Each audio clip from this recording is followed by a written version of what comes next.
kegiatan penyuluhan pertanian tahun 2024. Kepada Bapak Kepala Pusat Penyuluhan Pertanian, waktu dan tempat kami silakan. Pak Mentan, Pak Dr. Amran Sulaiman, dalam melaksanakan tugas beliau itu larinya sangat cepat. Teman-teman yang sudah mengalami periode beliau yang pertama tahun 2000 sampai 2010, 2015 ya, 2010 ya sampai 2015 pasti sangat mengenal kecepatan apa yang dilakukan oleh beliau. Dan ternyata saya kira dengan tambahnya umur Pak Menteri itu kecepatannya akan berkurang. Ternyata di periode beliau ini kecepatannya jauh lebih cepat lagi. Ya, dulu kecepatannya 120 km per jam dan tidak pakai rem, sekarang lebih cepat lagi. Ya, lebih kecepatannya seperti kita kalau lagi nonton Grand Prix gitu-gitu. Luar biasa kecepatannya dan nggak boleh nabrak. Nah ini sudah cepat, tikungan banyak, nggak boleh nabrak. Nah, ya satu komando. Jadi tidak mau lagi itu berkenaan dengan kegiatan penyediaan air, itu tidak satu komando. Tidak mau lagi kegiatan berkenaan ketersediaan pupuk, tidak satu komando. Tidak mau lagi kegiatan yang berkenaan dengan pemasaran, ya, serat gabah, tidak satu komando. Jadi Pak Menteri itu ingin dari hulu hilir satu komando. Nanti satu desa satu. Nah, jadi paling tidak 80.000 menyuruh. Sisanya mungkin dia akan melalui P3K. Jadi ini salah satu kabar baik juga bagi adik-adik kita yang masih P3 masih honorer, nanti bisa direkrut menjadi P3K. Ya, jadi itu satu komando. Satu komando. Jadi kalau penyuluhnya di pusat, semua gerakan membangun pertanian di daerah itu akan menjadi tanggung jawab Kementerian Pertanian. Jadi semua diberikan kepada Pak Menteri satu komando. Ya, sudah diberikan semua. Pak Presiden meminta apa? Kita harus swasembada secepat-cepatnya. Termasuk bagaimana organisasi ke depan. Itu nanti kita akan diskusikan dengan teman-teman di Biro Oke dan juga Biro Hukum seperti apa mekanismenya, bagaimana posisi dan kedudukan PPL kita di lapangan, ya, apakah masuk seperti apa. Yang pasti mungkin BPP akan dijadikan salah satu PT. Kemudian apakah di provinsi, kemungkinan ke provinsi ada balai di situ, ya, teman-teman. Jadi ada beberapa balai itu ada 30 provinsi kita sekarang ada 38 provinsi, mungkin beberapa provinsi yang diprioritaskan nanti mungkin ada organisasinya di situ dalam bentuk balai, ya. Jika bisa diisi oleh Bapak Ibu, bisa diisi oleh pusat. Yang para penyuluh-penyuluh yang memang pantas untuk memiliki manajerial dari daerah, mungkin bisa mengisi BPP, balai-balai penyuluh kita yang ada di masing-masing provinsi. Itu salah satu skenario-nya. Nah, program strategis kita yang selalu disampaikan oleh Pak Menteri itu ada 3. Pertama, optimasi lahan. Kedua, cetak sawah. Dan kemarin pompanisasi. Ya, nah ada Pak Nopi ya di situ ya. Saya udah biasanya ke Pak Nopi itu tiap minggu ketemu. Sekarang saya dipindahkan oleh Pak Nopi, nggak di Kalsel, pindahin ke Aceh. Kenapa ini sangat penting Bapak Ibu sekalian? Kita untuk mencapai swasembada pangan, kebutuhan beras kita rata-rata per bulan 2,5 juta ton beras, ya. Cadangan beras ditambah kita harus punya cadangan beras nasional satu bulan. Jadi paling nggak itu 32,5 juta ton beras harus kita hasilkan. Itu tidak cukup karena prediksi pertumbuhan penduduk sama seperti tahun kemarin. Kalau meningkat berarti kita paling tidak lebih dari itu. Dan tidak boleh tahun depan itu kita targetnya minimal tidak impor, ya, atau impor pun terpaksa tidak banyak, sehingga kita harus mendorong, ya, salah satunya dengan menambah luas tambah tanam. Untuk opla itu didorong karena potensi yang di P1 masih besar, khususnya di wilayah-wilayah rawa, ya, rawa pasang surut maupun rawa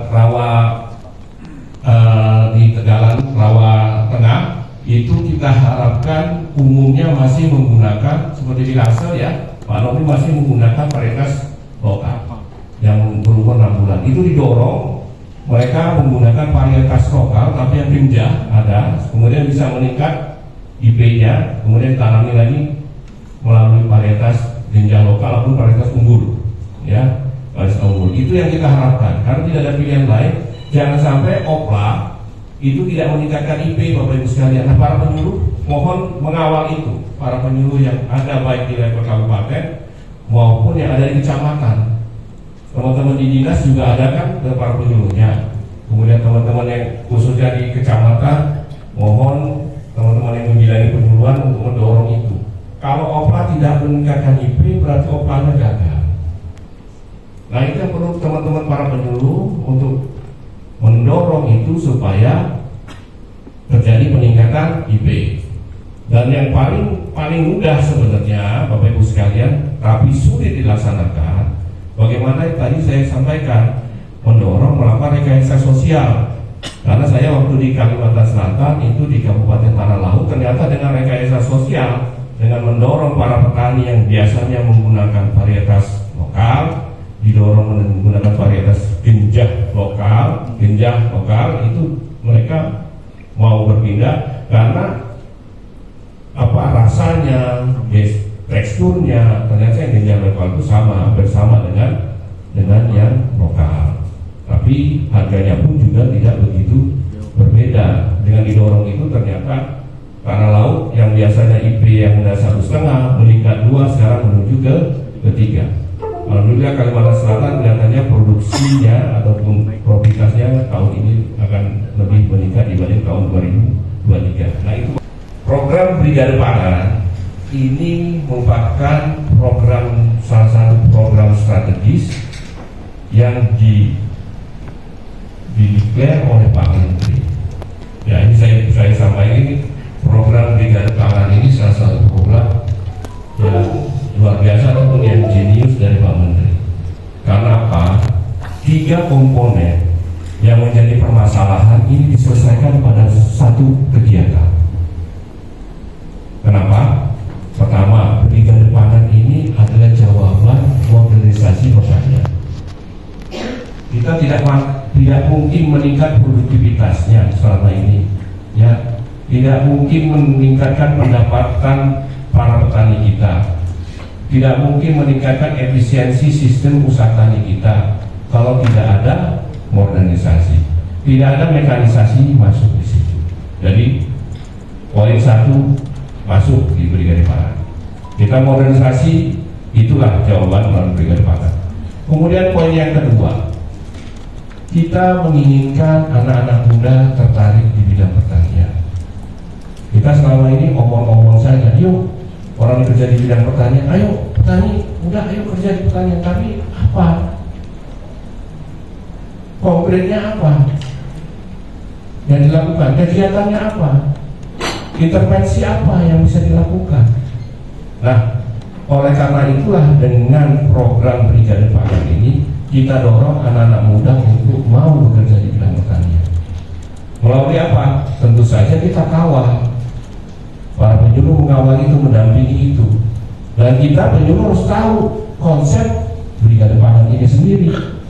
Konsep Brigade Pangan, ya Bapak Ibu sekalian, kita dorong anak-anak muda yang di situ, di desa situ, daripada mereka pindah ke kota, mereka punya talenta bekerja di pertanian, mereka karena penduduk situ, mereka lebih cepat beradaptasi dengan desanya. Mereka paham tentang pembangunan pertanian di situ karena mereka lahir di situ, walaupun mereka sekolah mungkin tidak di situ. Tapi kita dorong, kita beri harapan mereka untuk mendapatkan pendapatan yang layak. Dan ini kata Pak sulit, dan memang sulit.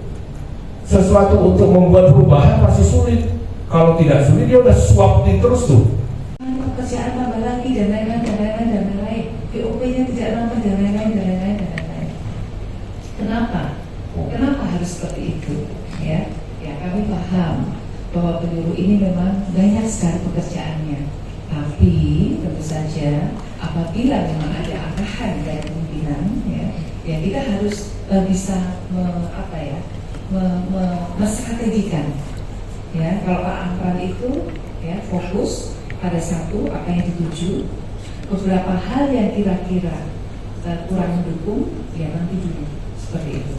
Nah, saya sangat berharap penyuluh-penyuluh kita juga bisa seperti itu, Bapak Ibu. Ya, sekarang fokusnya adalah di garis pangan. Ya, tolong digerakkan penyuluh untuk mendampingi di garis pangan. Nah, lalu bagaimana Bapak Badan? Kan ada juga kelompok-kelompok tani. Ya, kita penyuluh kita mendampingi kelompok-kelompok tani seperti itu.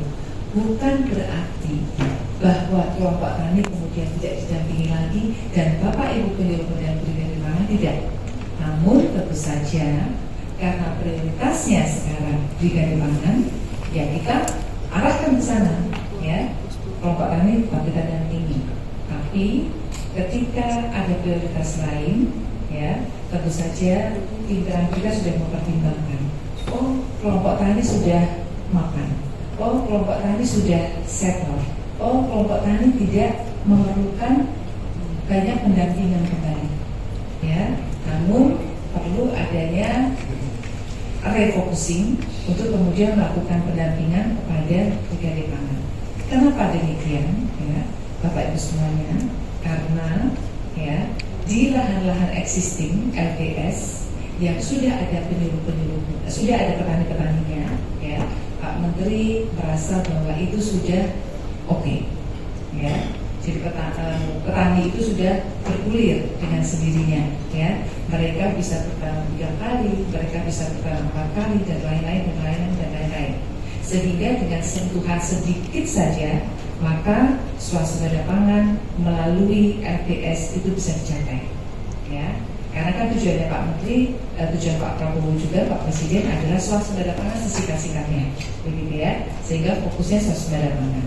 Namun Bapak Ibu semuanya, ya nggak bisa, itu bukan pola pikirnya Pak Menteri Pertanian, ya. Kalau Pak Menteri harus ada plan A, plan B, plan C dan seterusnya. Sehingga ketika ada satu plan yang meleset, maka kemudian masih ada plan cadangan. Apa plan cadangannya? Selain LPS, cetak sawah rakyat, optimalisasi lahan bawah, ya, untuk kemudian juga bisa meningkatkan produksi. Otomatis kalau sertifikasi bisa meningkatkan produksi, ya, dan kemudian meskipun di sini sudah bisa swasembada pangan di LPS, namun adanya sertifikasi ini akan memperkuat, ya, jadi nggak akan meleset gitu swasembada pangan, ya. Siapa tahu nanti ada kondisi force major terjadi di lahan existing, kita masih punya plan B di ekstensifikasi melalui oplah maupun cetak sawah rakyat, ya, dari pangan. Karena tugasnya tidak ringan. Ya, satu, mereka mungkin pengalamannya belum banyak terkait dengan usaha tani. 2, mereka mungkin baru saja lulus. 3, mereka harus mengelola 200 hektar. 4, mereka harus menerima atau mengelola bantuan alsintan, ya, yang mungkin mereka belum pernah pakai. Gimana caranya beli traktor? Gimana cara mengoperasikan program harvester, ya? Dan kemudian tentu saja yang agak sedikit sulit dari Bapak Ibu, ya, Pak Menteri mengatakan bahwa Brigade Pangan bisa punya kontrak kerjasama 70%, 30%, 70% Brigade Pangan, ya, dan kemudian 30%-nya untuk petani pemilik lahan, ya. Nah, Bapak Ibu, kemarin saya di BLG. Kemudian kalau di Kalimantan Tengah, karena selalu bersama-sama, ya, Pak Penyuluhnya selalu bersama-sama kita, maka nggak ada masalah, ya. Dan kemudian rekan-rekan Brigade Pangan memang sudah bergerak di sana. Di Kalimantan Tengah, ya, karena memang belum ada cetak sawah, ya Pak, ya, Nah, harapannya, tapi sudah ada oplah di sana. Nah, kita sangat berharap bahwa di sana ya para penyuluh harus bekerja untuk brigade pangan. Kecil ya? Iya, Pak. Tidak ditambahkan loh. Jangan lupa loh.